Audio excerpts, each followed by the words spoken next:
विद्यालय घाटलांडकी। माझ्या वक्तृत्वाचे विषय आहे भारताचे प्रजासत्ताक भ्रम आणि वास्तव। आदरणीय अध्यक्ष महोदय, मान्यवर परीक्षक, उपस्थित शिक्षक वृंद आणि माझ्या प्रिय मित्रांनो, आज मी इथे गौरवगीत गाण्यासाठी उभी नाही।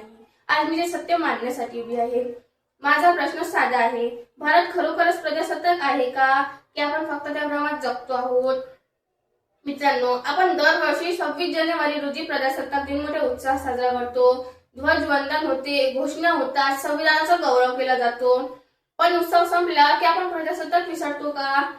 प्रजासत्ताक म्हणजे सत्ता राजाकडे नसून जनतेकडे असणे, कायदा सर्वांसाठी समान असणे आणि माणसाची ओळख त्याच्या जन्माने नव्हे तर कर्तृत्वाने ठरणे। आता या व्याख्याच्या कसोटीवर आपण आपल्याच देशाला तपासूया। सर्वात मोठा भ्रम म्हणजे समानता। संविधान समानतेची हमी देते, पण वास्तवात आजही जात, धर्म, भाषा माणसाचे भवितव्य ठरवतात। संधी समान नाही, सुरुवात समान नाही।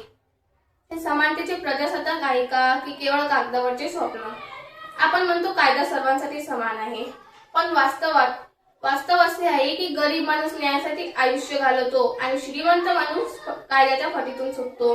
मग हा न्याय आहे का, की न्यायाचा भ्रम? मित्रांनो, सत्ता जनतेच्या हातात आहे असे आपल्याला सांगितले जाते। हो, मतदानाच्या दिवशी आहे, पण त्यानंतर निर्णय बंद दाराआड घेतले जातात। सामान्य माणसाचा आवाज फाईलमध्ये अडकतो। मग प्रश्न पडतो, आपण शासक आहोत की प्रेक्षक? प्रजासत्ताकात प्रश्न विचारणे हा हक्क असतो, पण आज प्रश्न विचारणाऱ्याला एकदा संशयाच्या नजरेने पाहिले जाते। आवाज उठवणाऱ्याला दडपण्याचा प्रयत्न होतो। जर प्रश्न विचारणे धोकादायक ठरत असेल तर प्रजासत्ताक किती सुरक्षित आहे? हे सगळे मुद्दे म्हणजे प्रजासत्ताकाचे भ्रम।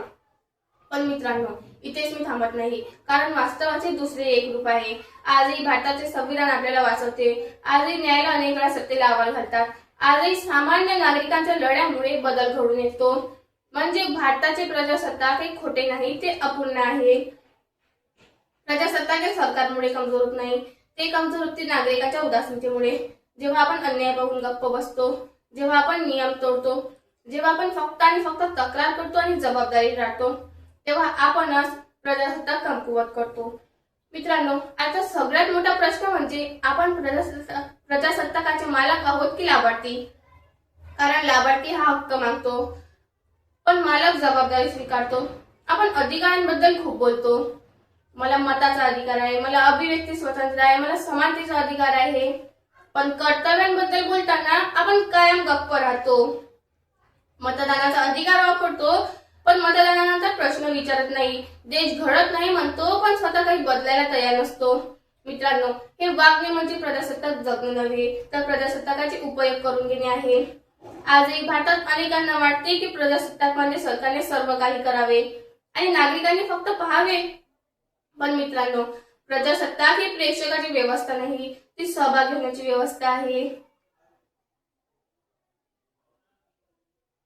जर नागरिक जागरूक नसतील तर संविधान कितीही माणूस ते निष्प्रभ ठरते। जर नागरिक निर्भीड नसतील तर लोकशाही केवळ औपचारिक राहते। मित्रांनो, आज भारतात अनेक लोक म्हणतात देश बदलायला हवा, पण देश म्हणजे नेमकं काय? देश म्हणजे इमारती नाही, देश म्हणजे रस्ते नाही, देश म्हणजे फक्त आणि फक्त सरकार नाही, देश म्हणजे आपण आहोत। जर आपण प्रामाणिक नसू तर प्रजासत्ताक प्रामाणिक राहणार नाही। जर आपण संवेदनशील नसू तर प्रजासत्ताक न्याय्य राहणार नाही। म्हणूनच मित्रांनो, आज गरज आहे की प्रजासत्ताकावर टीका करणाऱ्या नागरिकांची नव्हे, तर प्रजासत्ताकाची जबाबदारी उचलणाऱ्या नागरिकांची। संविधान हे फक्त कायदे नाहीत, ते मूल्य आहेत। जर आपल्याला भ्रम दूर करायचे असेल आणि वास्तव सुधारायचे असेल तर आपल्याला संविधानाचा केवळ आदर करून चालणार नाही, तर पालन करावे लागेल।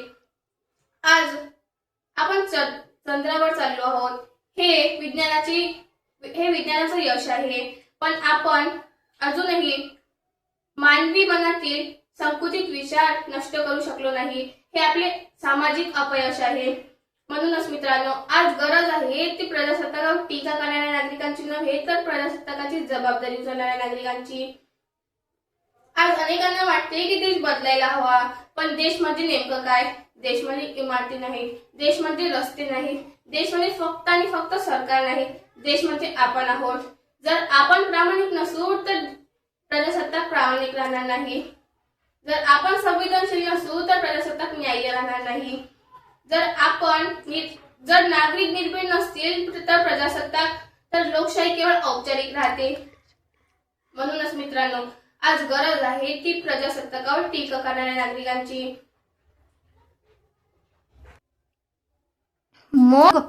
चला तर मग फक्त आणि फक्त प्रजासत्ताक दिन साजरा करणारे नव्हे तर प्रजासत्ताक जपणारे नागरिक बनूया. धन्यवाद. जय जय. प्रेक्षक हो, तुम्हाला आमच्या स्पर्धकाचा व्हिडिओ नक्कीच आवडला असेल. आता या स्पर्धकाला जिंकवून देण्यासाठी तुम्ही सुद्धा मदत करू शकता. या स्पर्धकाचा व्हिडिओ लाईक करून, तसेच स्पर्धकाला प्रेरित करण्यासाठी त्या व्हिडिओवर कमेंट करून आणि हो, जास्तीत जास्त लोकांपर्यंत हा व्हिडिओ शेअर करून. प्रबोधन बहुउद्देशीय संस्था ही महाराष्ट्रातील कानाकोपऱ्यात विविध सामाजिक आणि शैक्षणिक उपक्रम घेत असते. ही स्पर्धा सुद्धा या उपक्रमाचा एक भाग आहे आणि हो, या परिवाराचा तुम्ही एक हिस्सा पण होऊ शकता. प्रबोधन मधील विविध उपक्रमांचे अपडेट मिळवण्यासाठी या चॅनलला नक्कीच सबस्क्राईब करा. आणि हो, हा व्हिडिओ शेवटपर्यंत पाहिल्याबद्दल आपल्या सर्वांचे मनपूर्वक आभार.